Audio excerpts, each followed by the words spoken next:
Baik, Assalamualaikum warahmatullahi wabarakatuh. Baik, pada video kali ini saya akan membahas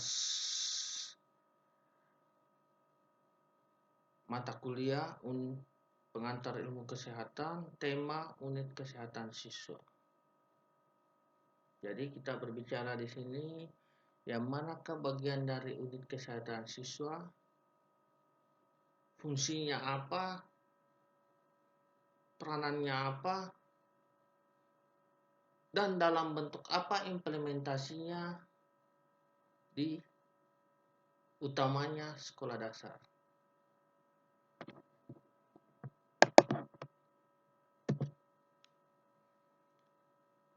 Sebelum itu perhatikan slide-nya.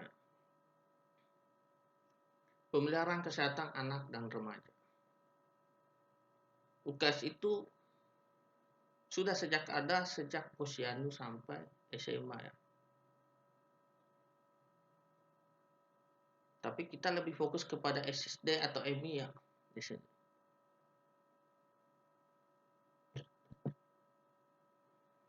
Adakah murid yang seperti ini? Obesitas, terlalu kuat makan, padahal dia masih berumur 6 sampai 12 tahun. Tapi mengapa hal tersebut bisa terjadi? Apakah kita mau salahkan siswanya?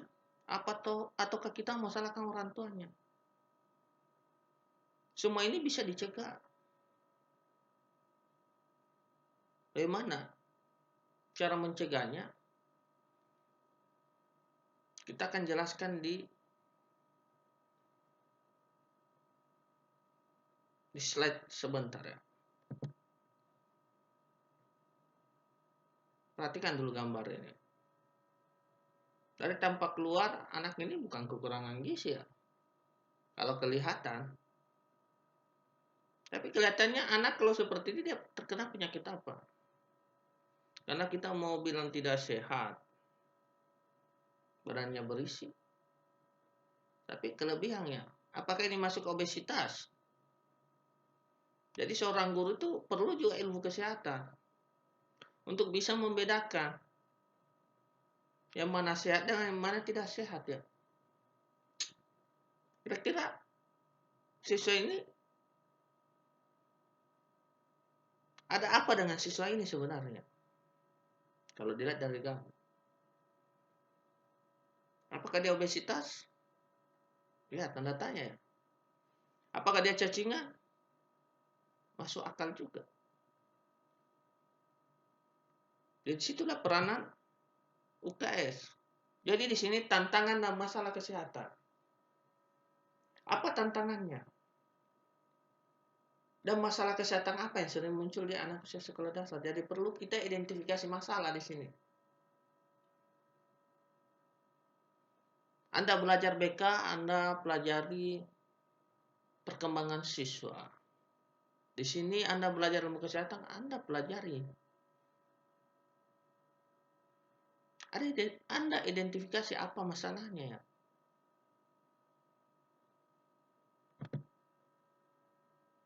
Masalah kesehatan anak usia sekolah.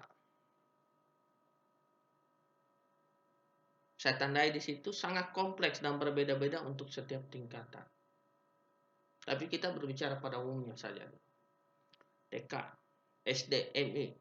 Biasanya masalahnya adalah perilaku hidup bersih dan sehat. PHBS. Mungkin Anda biasa dengar ini istilah PHBS, perilaku hidup bersih dan sehat. Status gizi kurang atau lebih. Pernahkah Anda dengar seseorang yang kekurangan vitamin? Sering kan? Tapi pernahkah Anda dengar seseorang yang kelebihan vitamin? Bagaimana ciri-cirinya? Jelas belum pernah dengar ya?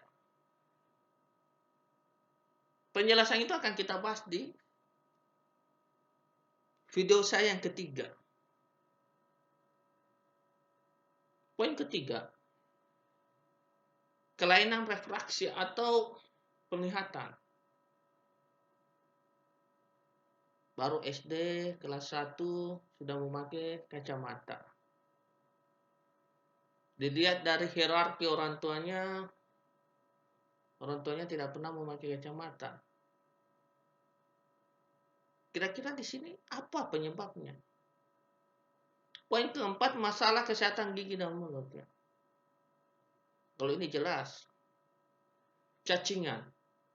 Wah, ini masuk ya cacingan. Tidak pernah makan kombatri mungkin. Dampaknya apa terhadap siswa tersebut? Yang paling penting adalah daya tangkap pelajaran. Itu akan mempengaruhi daya tangkap pelajaran. Seseorang yang sehat dengan tidak sehat, daya tangkap pelajarannya berbeda. Lalu ketika siswa sering sakit, jelas tingkat kehadirannya menurun. Sehingga menghasilkan prestasi belajar menurun.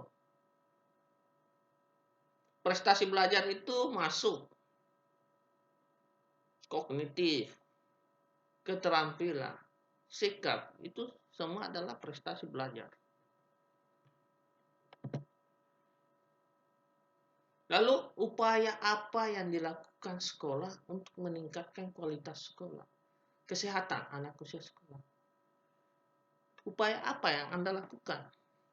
Mungkin ada bisa membuat terobosan baru ya. Strategi-strategi peningkatan kesehatan di sekolah. Apa kira-kira yang biasa Anda lakukan? Kalau Anda sebagai seorang guru ya, beda halnya kalau Anda sebagai seorang dokter. Secara umum, usaha kesehatan sekolah meningkatkan kemampuan hidup sehat peserta didik. Meningkatkan kemampuan hidup sehat peserta didik dalam lingkungan sekolah yang sehat. Jadi di sini dari penjelasan ini, siswanya dan lingkungannya. Berarti ada hubungan timbal balik antara siswa dengan lingkungannya. Siswa dengan sumber belajarnya. Berarti ada ekologi di sini, hubungan timbal balik. Sehingga peserta didik dapat tumbuh dan berkembang secara harmonis dan optimal. Harmonis itu ada keseimbangan antara satu dengan yang lainnya dan optimal. Sehingga sumber daya manusia yang berkualitas, mandiri, dan berakhlak mulia. Jadi kita menginginkan SDM yang bermutu, berkualitas, berdaya saing, dan yang paling penting berakhlak mulia.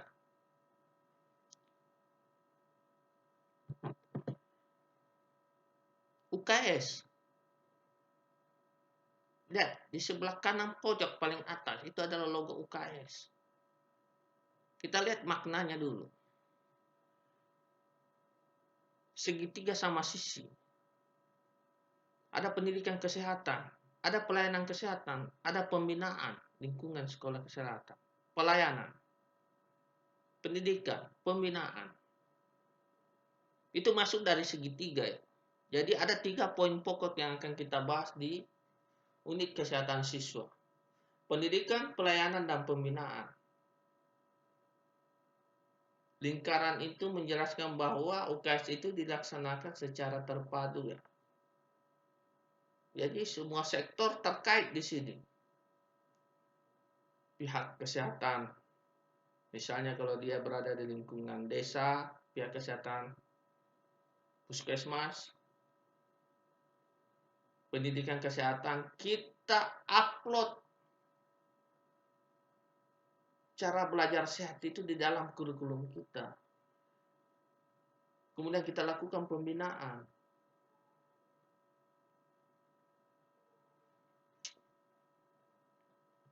Tulisan UKS yang ditulis secara vertikal dan horizontal.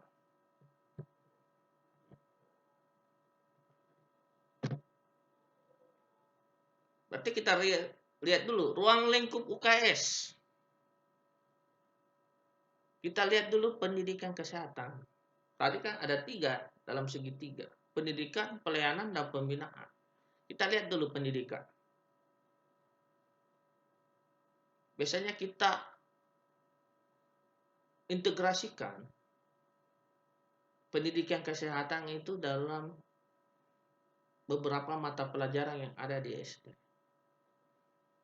Misalnya di intrakurikuler, kita integrasikan di IPA, kita integrasikan di agama, dan kita integrasikan di POR, pendidikan olahraga. Bagaimana kalau ekstrakurikuler? Biasa kalau sekolah mampu, dia membuat suatu sistem yang disebut dengan dokcil, dokter kecil. Dan palang merah, pramuka. Karena cuma itu 3 saja yang ada di SD. Kalau KKR dengan KS biasanya di tingkat SMP ke atas.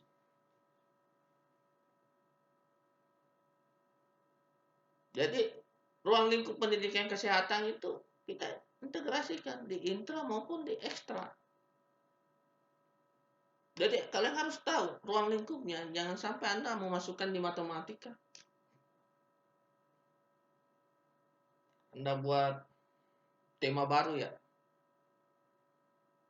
bisa-bisa saja, cuma jangan terlalu menyalahi kurikulum.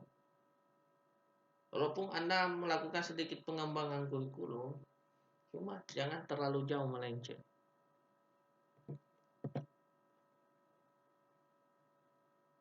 Poin kedua adalah pelayanan kesehatan.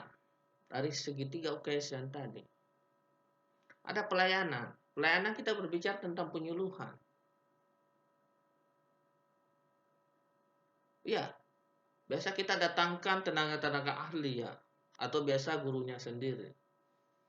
Pemeriksaan keadaan umumnya. Kalau seorang guru mungkin bisa ya kalau untuk mengukur tekanan darah dan denyut nadi saja. Itu kan gampang. Penilaian status gizi itu bisa. Bagaimana status gizi seorang siswa? Pemeriksaan gigi dan mulut itu bisa juga. Pemeriksaan indera. Anda bisa lakukan tes. Yang paling sering dilakukan tes buta warna ya. Kita cek apakah beberapa indera siswa ini sesuai dengan yang seharusnya. Apakah motorik kasar, motorik halusnya baik, pendengarannya baik, dan sampai di telinganya banyak kotorannya. Adakan pemeriksaan secara rutin. Pemeriksaan lab. Nah, ini agak jarang dilakukan ya. Pengukuran kesegaran jasmani biasanya tiap pagi kita lakukan pemanasan. Kalau poin deteksi dini Case Pro itu SMP SMA ya. Jadi nanti saya kirimkan materi tentang UKS ini, ada tulisan saya dalam bentuk makalah mengenai unit kesehatan siswa di sekolah dasar ya. Dan yang terakhir ada pembinaan lingkungan sekolah.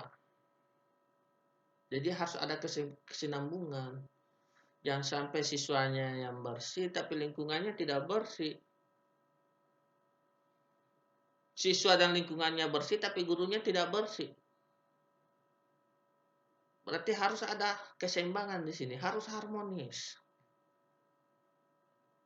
Bagaimana pembinaan lingkungan ya? Pertama, perbaiki sanitasi.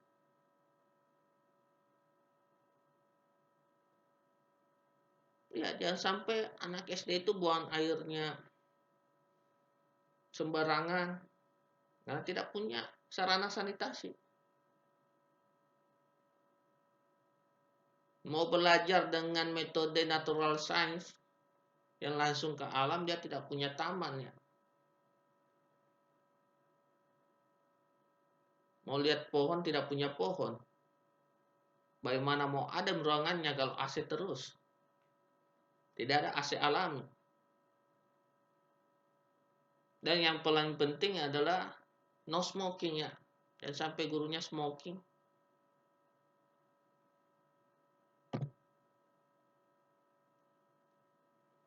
Bagaimana pembinaan lingkungan kehidupan sekolah sehat, baik fisik, mental, sosial, maupun lingkungan?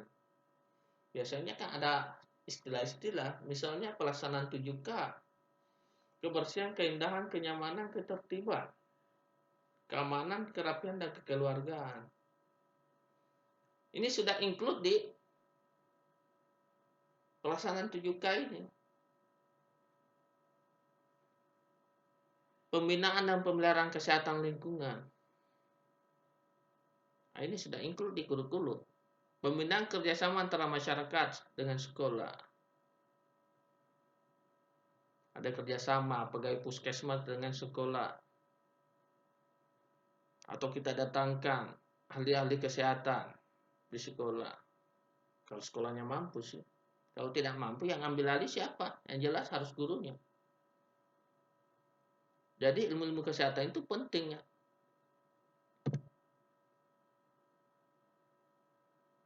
Dukungan kegiatan UKS. Ya, harus ada dukungan berbagai pihak. Yang paling penting puskesmas dan orang tua.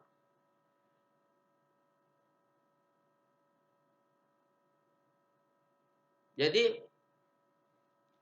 perlu ada dukungan sehingga apa yang kita lakukan ini terlaksana dengan baik. Kita beri contoh dokter kecil, dokcil. Kalau di kota besar seperti di Jakarta, sering ada diselenggarakannya lomba dokter kecil. Yang mana itu dokter kecil? Dokcil itu adalah salah satu kegiatan UKS. Setiap sekolah yang melaksanakan UKS harus mempunyai dokcil. Jangan sampai pemikiran Anda bahwa dokcil itu seperti dokter-dokter pada umumnya. Dokcil itu biasanya kelas tinggi ya, kelas 456.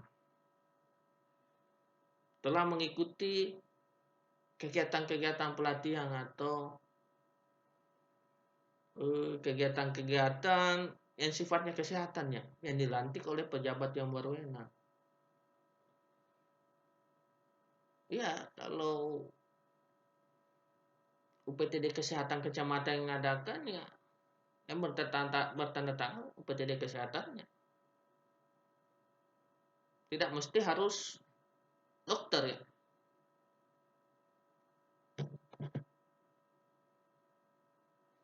Lalu bagaimana syarat menjadi dokcil? Murid kelas 456, kelas tinggi. Kenapa bukan murid 123? Murid kelas 123 belum bisa mengayomi adik-adiknya ya. Yang paling penting dia memiliki prestasi belajar baik ya dibandingkan temannya. Kemudian harus rajin. Dan yang paling penting orang tua siswa tersebut menyetujui. Jangan sampai tidak setuju karena dianggap berat. Harus ada tertanda tangan.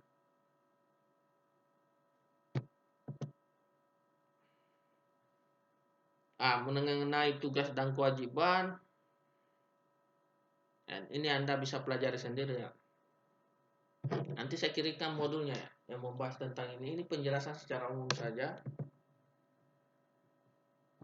Kegiatannya, contoh kegiatannya, hasil yang diharapkan, ya. Baik, untuk tugas minggu depan. Minggu depan kita sudah memasuki bulan Ramadan. Minggu depan di tanggal 30 ada tugas untuk kalian. Tanggal 30. Tugasnya nanti berlaku tanggal 30 dan dikumpul di tanggal 7. Tugasnya di slide ini Anda buat menu pelatihan dokcil. Anda buat menu pelatihan dokcil. item-itemnya yang ada di slide ini. Slide yang saya tampilkan sekarang ini. Bagaimana menu pelatihan Dokcil gizi seimbang kesehatan lingkungan. Kalau untuk kesehatan indera, bagaimana menu pelatihan Dokcilnya? Kesehatan gigi dan mulut, bagaimana menu pelatihan Dokcilnya? Praktek lapangan, bagaimana menu pelatihan Dokcilnya? Ini harus ada dalam makalah Anda. Anda buat menu pelatihan Dokcil. Saya harap tidak ada yang copy paste ya. Jadi ketika ada makalah yang saya dapatkan sama, walaupun kalian ambil di internet, tetap saya anggap itu copy paste. Ya, walaupun sama. Walaupun sama dan diambilnya di internet, tetap saya katakan copy paste. Ya, usahakan tidak boleh ada yang sama. Walaupun judul kegiatannya sama, tapi kan tidak mungkin penjelasan di bawah sama. Jelas ada yang berbeda di situ. Buat sedikit inovasi-inovasi baru di sini. Oke, tugasnya saya ulangi lagi, tugasnya Anda buat menu pelatihan Dokcil. Dikumpul, tugas ini mulai berlaku tanggal 30 bulan 4 dan dikumpul tanggal 7 bulan 5. Sekian, terima kasih. Assalamualaikum warahmatullahi wabarakatuh.